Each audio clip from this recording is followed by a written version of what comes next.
El camí d'uns espinacs des que es planta fins que arriben al plat del consumidor pot ser molt diferent. Poden venir en vaixell des d'un altre continent o poden ser acabats de collir per la pagesa que té l'hort al costat de casa, el que s'anomena un circuit cort.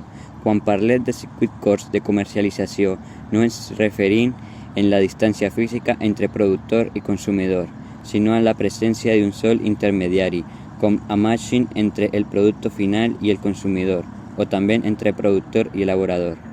Els circuits curts de comercialització són necessaris per promocionar l'economia local dels nostres barris i ciutats, creant xarxes de producció, distribució i consum locals. Un exemple d'aquesta manera de fer el tenim en la tasca que realitzarem a la cooperativa agrícola Central Park.